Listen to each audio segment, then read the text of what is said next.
பணிந்தபடியா நீ என்றென்றைக்கும் சந்தோஷமாக சுபசாகமாக வாழ்ந்திருப்பாய் அர்ஜுனா. அந்தமா அந்த பாவி என்ன தெரியும்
நான் எப்படி இருக்கிறேன் தெரியுமா?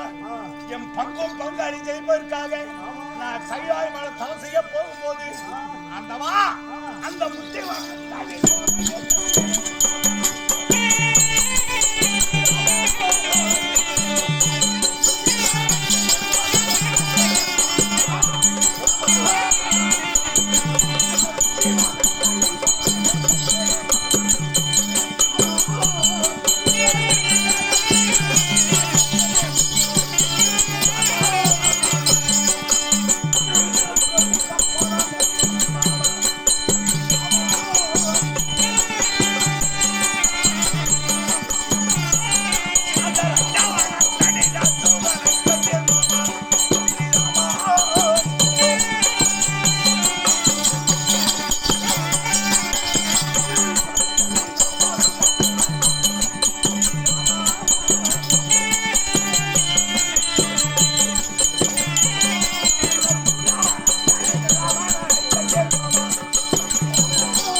அர்ஜுனா.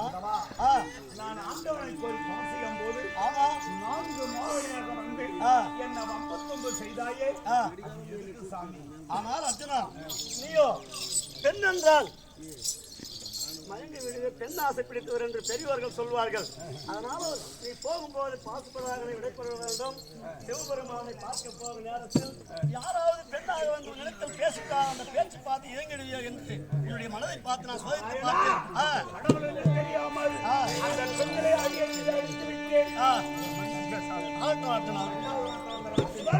அதுவும் நான் தான். ஆனால் அர்ஜுனன், நீயோ காடுக்கு வனவாசி எத்தனையோ 1000 கிலோமீட்டர் சிவபெருமானை பார்க்கும்போது துரியோதனன் உனக்கு அரைக்கரை சண்டை செய்து விட்டால் நீ ஒண்டி என்ன செய்வாய் என்று பார்த்தேன். அந்த சண்டைக்கும் நீ அசையவில்லை. என்னுடைய பலத்தை நான் சந்தோஷமா ஏற்றுக்கொண்டேன். ஆமா நாராயணா, அந்த ராமராஜனுக்கு கடவுள் என்று தெரியாமல் அதுக்கு போய் என்ன மணிக்கு எனக்கு உனக்கு என்ன இருக்குது? 3வது வனத்திலே கல்லாடி தடி ஊன்றி கோல் ஊன்றி ஆமா ஓம் ஹரி நாராயணன் சொல்லி அதுவும் நான் தான்.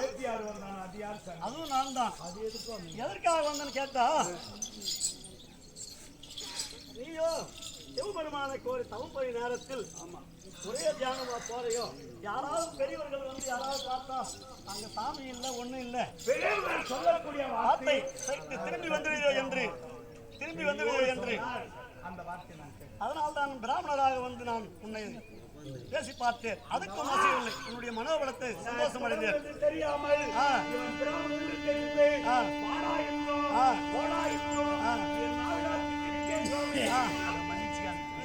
அப்படி ஆகட்டும். திருவடியை கண்டிருக்கிறேன். நான் ஊருக்கு போய்